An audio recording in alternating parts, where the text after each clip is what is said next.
Il est 20h à Kinshasa, 1 heure de plus dans l'Est de la République démocratique du Congo. Mesdames, Messieurs, bienvenue dans ces rendez-vous d'information. Démarrons par un éditorial consacré à la position de l'Église adventiste du 7e jour sur le port des bijoux. L'Église adventiste du 7e jour encourage ses membres à adopter un mode de vie marqué par la simplicité, la modestie et la sobriété, y compris dans leur manière de se vêtir et de se présenter. À ce titre, elle déconseille le port des bijoux destinés à l'ornement personnel tels que les bagues, les colliers, les bracelets, les boucles d'oreilles ou autres accessoires utilisés à des fins esthétiques. Cette position s'appuie sur plusieurs passages bibliques qui mettent l'accent sur la beauté intérieure, le caractère et la piété plutôt que sur les parures extérieures. L'Église précise toutefois que cette recommandation ne vise pas les objets portés par des raisons fonctionnelles lorsque leur usage est justifié et ne relève pas de la recherche d'ornement. Pour les adventistes, les renoncements aux bijoux constituent un témoignage de foi et d'humilité, traduisant la volonté de privilégier les valeurs spirituelles plutôt que l'apparence extérieure. Cette pratique s'inscrit dans un engagement plus large en faveur d'un mode de vie chrétien reflétant le principe biblique de simplicité et de consécration. Encore une fois, bonsoir mesdames, messieurs et bienvenue dans cette nouvelle édition du journal. Le mini-congrès de femmes et jeunes filles de l'Église adventiste du 7e jour de Kinshasa, centre-est, s'est clôturé en beauté ce mercredi 29 juillet 2026. Organisé au centre catholique Liziba dans la commune de Njili sous les thèmes « Femmes atteintes ton monde avec tes potentialités ». Cette rencontre était consacrée à l'entrepreneuriat, la foi, la santé et les développements personnels. Images et commentaires. Pendant 4 jours, le maman et le jeune de l'église adventiste du 7e jour, Kin Centre-Est, se retrouvent au centre catholique Liziba à Njili-Brasserie, dans le cadre du retraite qui se tient du 26 au 29 juillet. La rencontre est placée sous le thème « Femmes atteintes au monde avec des potentialités ». Une thématique qui met l'accent sur la valorisation des capacités de femmes et leur implication dans le développement personnel et entrepreneurial. Alors, deuxième citation, quand une œuvre importante et de portée décisive doit être faite, Dieu choisit les hommes et les femmes pour l'accomplir. Et l'on y prendra si les talents des uns et des autres ne sont pas utilisés pour qu'ils se complètent mutuellement.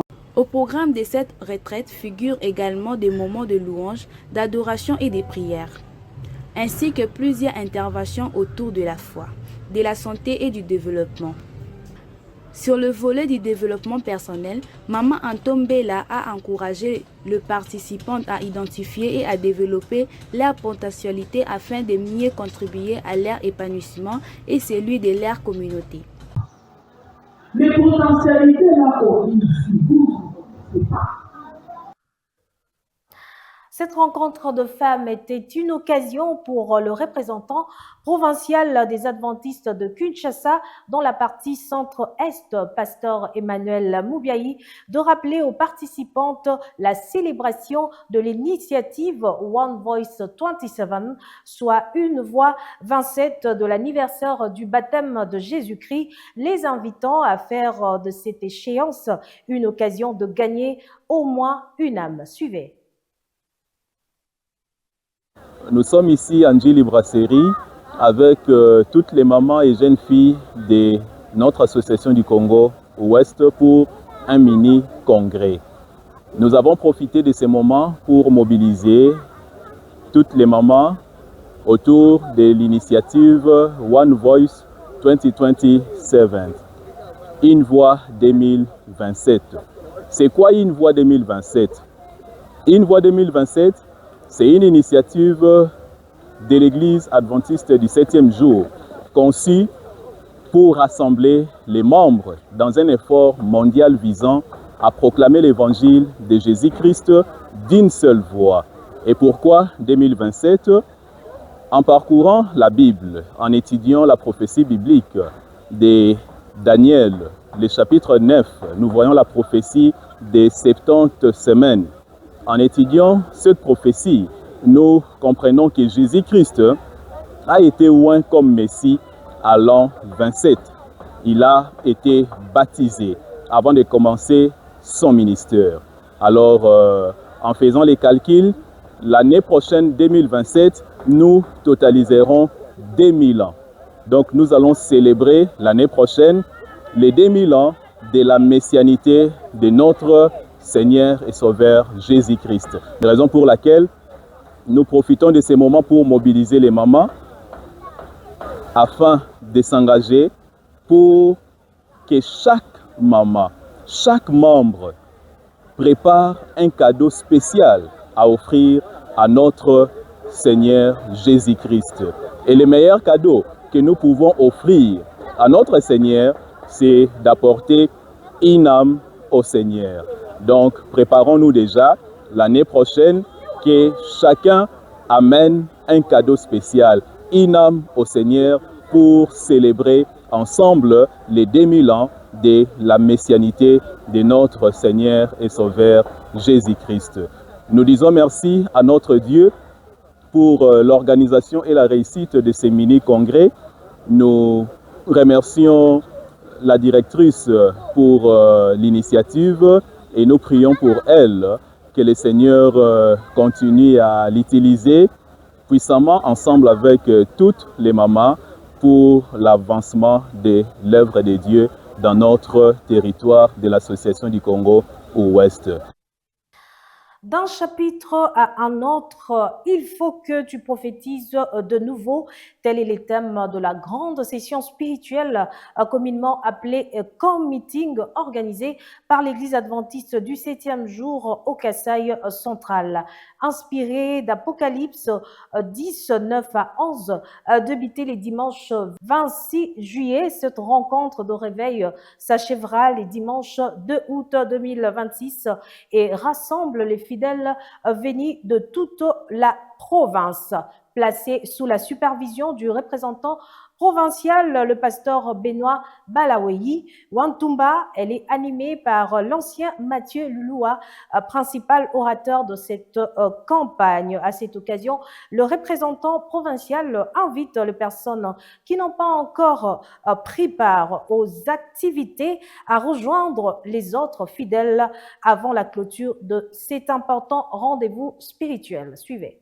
Aujourd'hui, nous avons bien commencé la journée avec notre tome, le grand thème de Camp Meeting, prophétise de nouveau.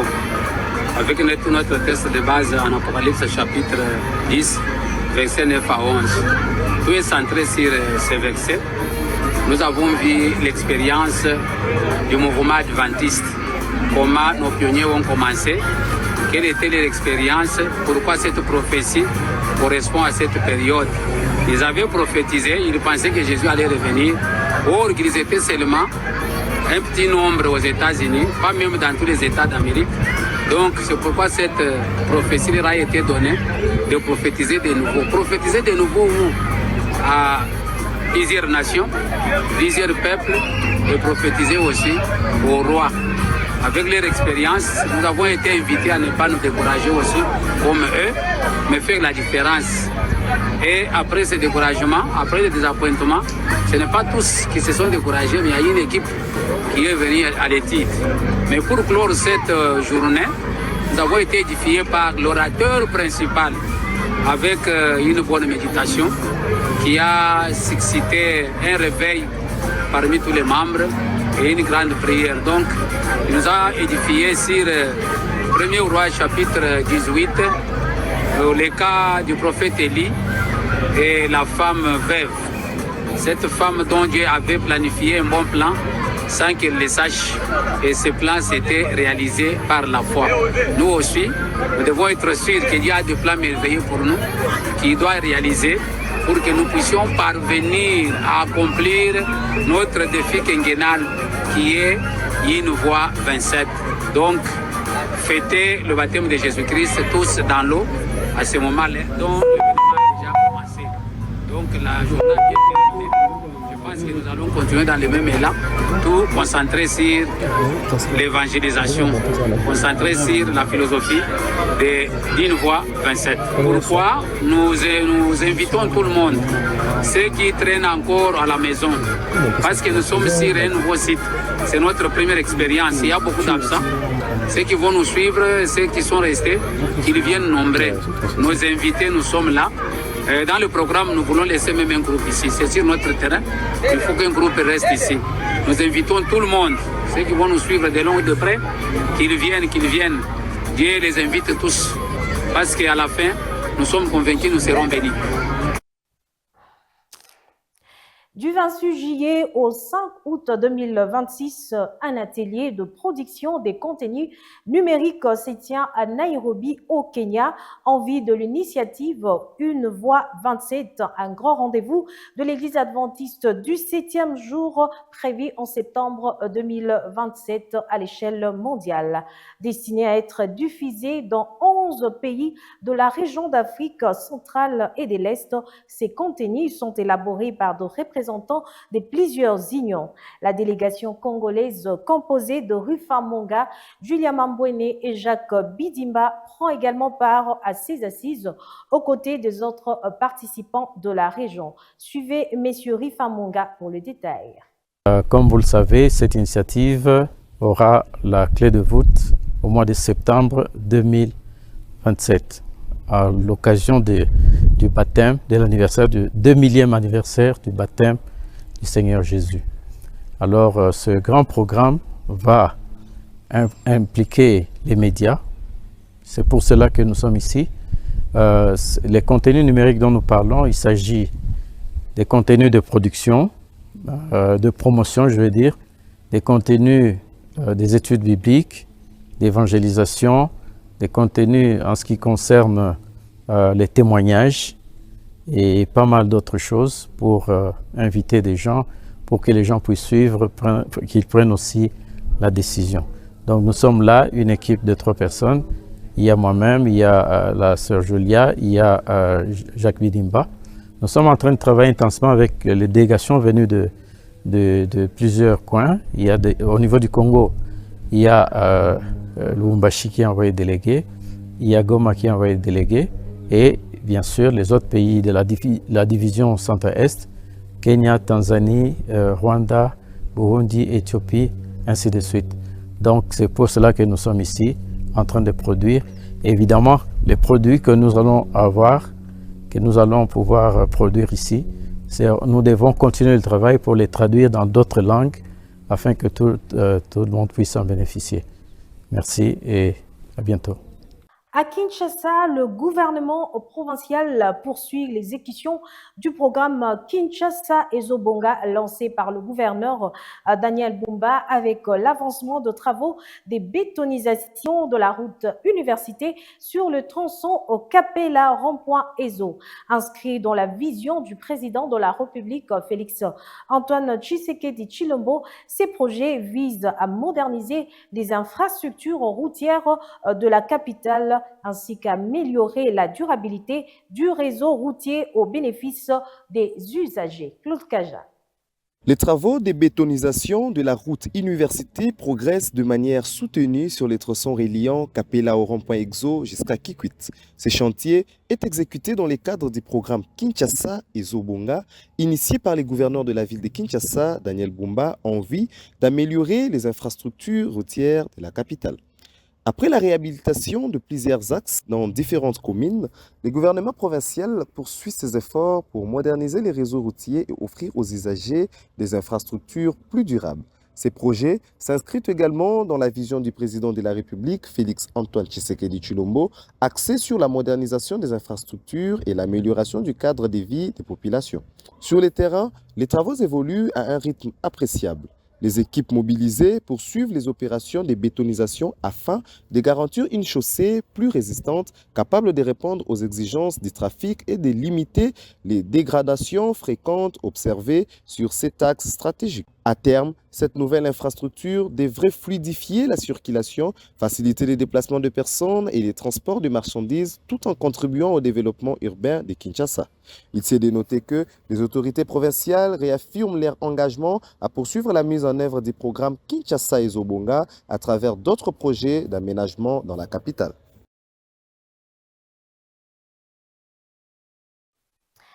Restons toujours dans ces mêmes chapitres. L'Agence congolaise de grands travaux, ACGT, mène des études techniques dans le cadre de la phase préparatoire du projet des transits rapides aéroport de Kinshasa. Les travaux visent à déterminer les conditions de réalisation de cette future liaison de transport, notamment à travers de relevés topographique et l'analyse de contraintes sur les tracés envisagés entre les centres-villes de Kinshasa et l'aéroport international d'Ndjili. La mise en œuvre du projet est prévue sur cet axe à l'issue des études et des différentes étapes préparatoires. Suivez. Pour lutter durablement contre les embouteillages qui paralysent la circulation à Kinshasa et assurer une liaison rapide entre l'aéroport de Ndjili et le centre-ville, le gouvernement de la République prévoit la réalisation du projet Transit rapide aéroport Kinshasa, TRAK, TRAK en sigle. Avant le lancement des travaux, une étape essentielle est en cours. Les ingénieurs de l'Agence congolaise des grands travaux sont déployés sur le terrain afin de réaliser les études techniques approfondies, indispensables à la réussite de ce projet. Repartis en 4 équipes, les experts parcourent les principaux axes concernés. Leur mission consiste à effectuer de relevés techniques, à analyser les caractéristiques des voiries, à identifier les emprises disponibles et à évaluer toutes les contraintes susceptibles d'influencer l'aménagement de cette future infrastructure. Les études portent également sur l'implantation des futures stations, des aires de stationnement, des carrefours stratégiques, ainsi que des différents ouvrages qui accompagneront la réalisation du projet. Parallèlement aux travaux de terrain, des réunions de coordination sont organisées, à l'image ici de celles tenues à la direction générale de l'Agence congolaise des grands travaux avec l'ensemble des parties prenantes dans le but d'harmoniser les responsabilités de chaque intervenant et de poser les bases d'une collaboration efficace pour la bonne conduite des études. Dans les secteurs de l'éducation, 185 lauréats de l'examen d'État édition 2025 ont reçu leur bourse universitaire dans le cadre de la première édition du programme national Excellentia RDC. La cérémonie s'est tenue le mardi 28 juillet dernier en présence du couple présidentiel. Les bénéficiaires ayant obtenu au moins 80% et sélectionnés après un test de validation poursuivront leurs études supérieures en République démocratique du Congo et à l'étranger. Commentaire de Claude Kaja. Cette cérémonie marque la première mise en œuvre du programme national de bourses universitaires Excellentia RDC destiné aux meilleurs lauréats de l'examen d'État. Au total, 185 jeunes ont été retenus pour cette première édition et bénéficieront d'un accompagnement dans leur parcours universitaire. Les programmes, lancés en 2019 à l'initiative de la première dame Denise Nyankiro Tshisekedi à travers sa fondation, a été institutionnalisé en 2025 comme programme national porté par le gouvernement. Il vise notamment à promouvoir l'excellence scolaire, encourager l'émulation entre les finalistes et accompagner les bénéficiaires dans leurs études supérieures. Lors de la cérémonie, les autorités ont appelé les lauréats à mettre à terme leurs connaissances et leurs compétences au service du développement de la RD Congo. La mise en œuvre de cette première édition intervient ainsi dans le cadre d'une politique d'accompagnement de meilleurs diplômés de l'enseignement secondaire. Il s'est de noter que le suivi du parcours académique des bénéficiaires et leur insertion professionnelle permettront notamment d'apprécier dans les prochaines années les résultats de ces programmes. Le vice-premier ministre en charge de l'intérieur, de la sécurité, de la décentralisation et des affaires coutumières, Chabani Louko, a procédé le lundi 27 juillet dernier à Kinshasa au lancement de l'atelier de validation des outils de la gouvernance territoriale. Les assises visent à renforcer l'administration territoriale, notamment à travers une réforme destinée à accroître les prérogatives de chefs de quartier et de chefs des rues au service d'une gouvernance locale plus efficace. Dans le but de mettre un terme à ces lacunes et dans le souci de mettre en œuvre la feuille de route couvrant le second semestre 2026, que les experts de l'Inspection générale territoriale ont élaboré et prévalidé le manuel de procédure et 3 projets de textes qui vont faire l'objet de validations au cours de cet atelier organisé sous la haute autorité de son Excellence, Monsieur le Vice-Premier ministre, ministre de l'Intérieur, Sécurité, décentralisation et affaires coutumières.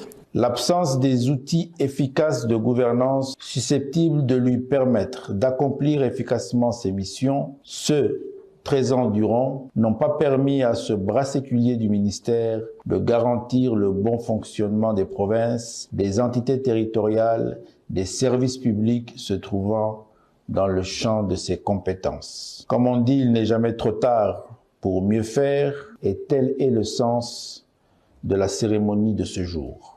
Ainsi, il est apparu impérieux d'élaborer et valider les outils de gouvernance, comprenant le manuel de procédure d'exécution des missions de contrôle, d'encadrement, suivi et évaluation, le statut particulier des inspecteurs de la territoriale et le texte fixant le fonctionnement des poules. Direction les mines. Lundi 27 juillet dernier, le ministère... Direction le mine. Lundi 27 juillet dernier, le ministère de Mines a lancé le travaux de la commission chargée de préparer les projets d'affectation de coopératives minières dans les zones d'exploitation artisanale ZEA en sigle du Haut-Katanga et du Lualaba, présidé par le directeur de cabinet, le professeur Dr Michel Kaswakayomo, au nom du ministre empêché. Cette initiative s'inscrit dans le réforme du gouvernement visant à mieux organiser l'exploitation minière artisanale et à renforcer la lutte contre la fraude dans les secteurs.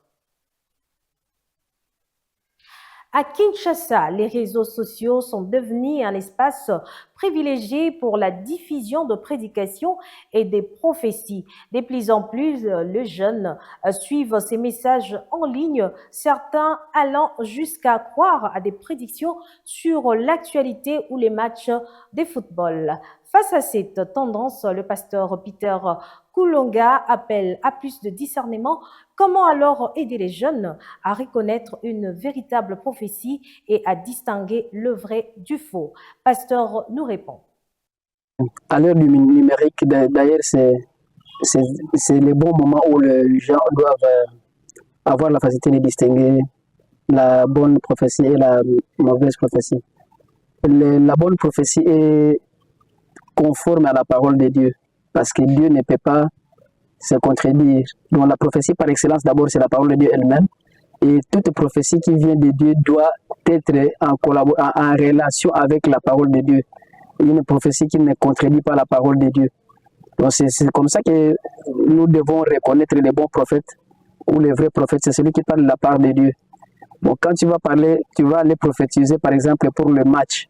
Qu'est-ce que ça a à voir avec le plan de Dieu, avec le plan du salut? Parce que l'objectif principal de la prophétie, c'est l'accomplissement du plan du salut.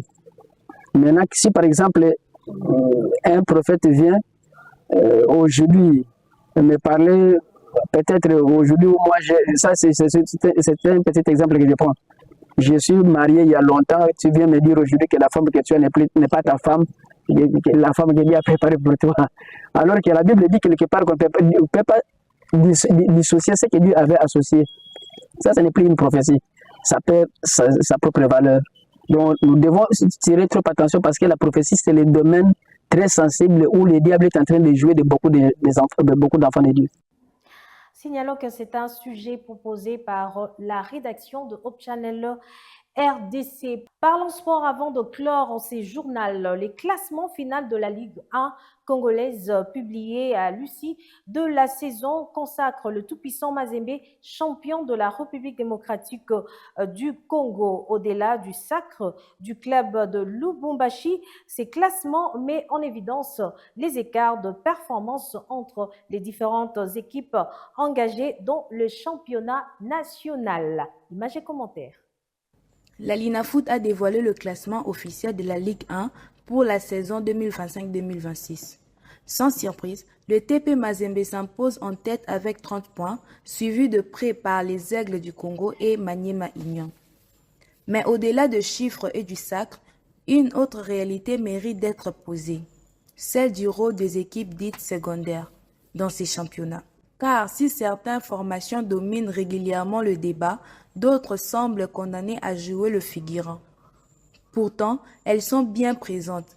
Elles participent, elles remplissent le calendrier, mais rarement elles influencent réellement le sommet du classement. Dans ces systèmes où plus de 30 clubs prennent part à la compétition avant le play-off, la sélection de meilleures équipes se fait progressivement. Mais cette organisation met aussi en lumière un déséquilibre. Toutes les équipes n'ont pas le même moyen ni le même ambition. Les classements finaux donnent souvent l'impression d'un championnat à deux vitesses. D'un côté, les clubs structurés, capables de viser le titre ou les compétitions africaines. De l'autre, des équipes en difficulté qui luttent simplement pour rester en Ligue 1, parfois jusqu'à la relégation confirmée en fin de saison. Car, au fond, un championnat ne se mesure pas seulement à son champion, il se mesure aussi à la capacité de toutes ces équipes à exister, à rivaliser et à faire rêve. Et aujourd'hui, la Linafoot est encore face à ces défis. C'est la fin de cette édition du journal réalisé par Richard Kapuku et coordonné par Arthur Moulumba. Bonsoir chez vous et bonne suite de programmes sur Hope Channel RDC, le canal de l'espérance.